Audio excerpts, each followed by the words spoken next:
Real estate versus stocks, the real math. Two people, same income, same starting amount, same year, one buys a house, one buys index funds. 20 years later, one of them is significantly wealthier. The problem is, depending on which decade you pick, which city, which market conditions, it isn't always the same person.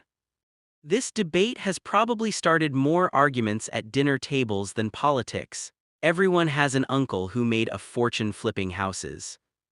Everyone knows someone who retired early because they just left money in the S&P 500 and forgot about it. Both stories are true, both are incomplete. And the way most people frame this comparison is quietly, fundamentally wrong. So let's do the actual math. No hype, no agenda, just the numbers and what they hide. First, let's establish why this question matters more right now than it did 10 years ago. Home prices in the United States roughly doubled between 2012 and 2022. The S&P 500 did approximately the same, actually more, returning somewhere around 300% over that same period including dividends. Meanwhile, mortgage rates went from historic lows near 3% to above 7% in the span of about 18 months. And a generation of people who delayed buying homes are now staring at monthly payments that would have been unimaginable when their parents bought their first house. The stakes are different now. The math is different now. And the old rules of thumb, real estate always wins. Just buy an index fund. Property is the only real asset, deserves serious scrutiny. Let's start with real estate because it's the one most people think they already understand. You find a house for $400,000. You put 20% down, that's $80,000, and you take out a $320,000 mortgage at 6.5%. Your monthly payment is roughly $2,023, not counting property taxes, insurance, or maintenance. Add those in and you're realistically looking at $2,800 to $3,200 a month, depending on where you live. Over 30 years, that house, assuming the historically average U.S. appreciation rate of about 3.5% annually, grows to approximately $1.13 million. On paper, you turned $80,000 into over $1 million. That sounds extraordinary. But here's what that calculation quietly skips. Over 30 years, your total mortgage payments alone will add up to roughly $728,000. You'll pay somewhere between $150,000 and $250,000 in property taxes over that timeline, depending on your state and local rates.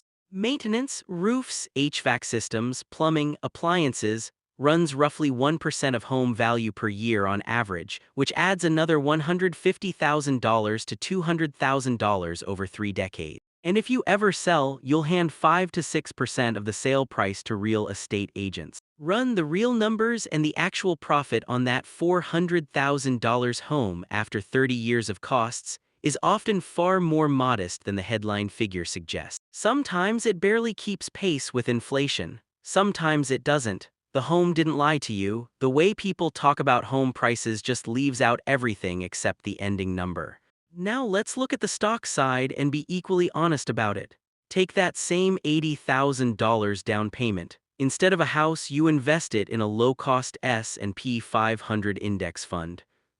Historically, the S&P 500 has returned an average of roughly 10% per year before inflation, or about 7% after inflation.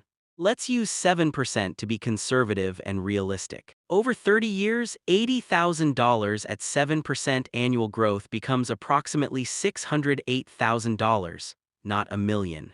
But here's the critical difference. You didn't spend $728,000 in mortgage payments or $200,000 in taxes or another $200,000 in maintenance to get there. But wait, if you didn't buy a house, you were renting. So let's say you're paying $2,200 a month in rent, roughly what a mortgage payment might be in many markets. You're not building equity. You don't own anything at the end. Does that cancel out the investment gains? This is where the comparison gets genuinely complicated and where most online arguments go off the rails. The real estate advantage that almost never gets talked about honestly is leverage.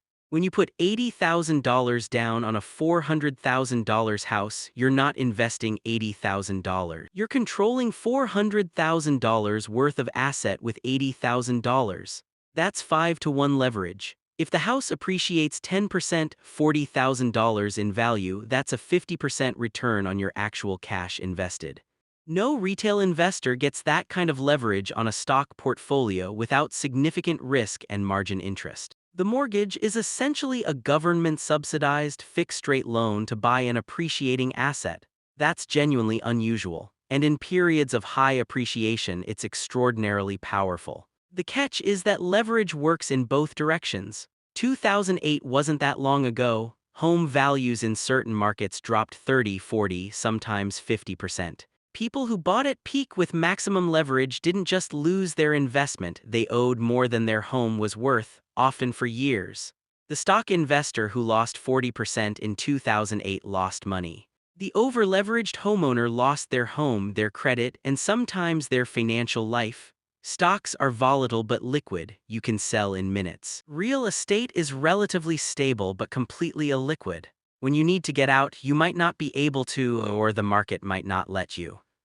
There's also the psychological dimension that the math doesn't fully capture. Real estate forces a kind of discipline that markets don't. You can't panic sell your house at 2 a.m. because you read a bad headline. The friction is actually a feature. Countless studies show that the average retail investor dramatically underperforms the index they're invested in, not because the index is bad, but because people buy high, panic, sell low, and repeat the cycle every few years. The S&P 500 returned roughly 10% annually over the last 3 decades.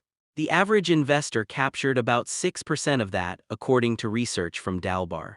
A house you can't emotionally trade your way out of might, for many people, end up outperforming a stock portfolio they technically own but behaviorally destroy. That's not a knock on stocks. It's an honest observation about humans. So here's where the real answer lives, and it's deeply unsatisfying. There is no universal winner. Real estate outperforms in high appreciation, low interest rate environments, roughly the period from 1990 to 2020 in many major U.S. cities. Stocks outperform in high growth, low inflation economies where companies compound earnings over decades undisturbed. The real math isn't about which asset class wins. It's about which one you'll actually stick with, which one fits your income stability, your risk tolerance, your time horizon, and your local market conditions. A house in San Francisco in 1995 was a different financial instrument than a house in Detroit in 2005.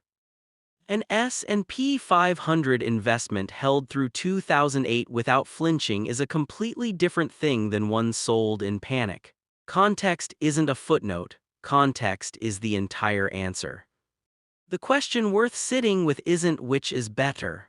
It's why, after decades of data, smart, informed, hardworking people keep losing this debate to luck, timing, and geography, and whether any framework we build today will still make sense in the world 20 years from now. Because the rules of money have changed before, and they will change again.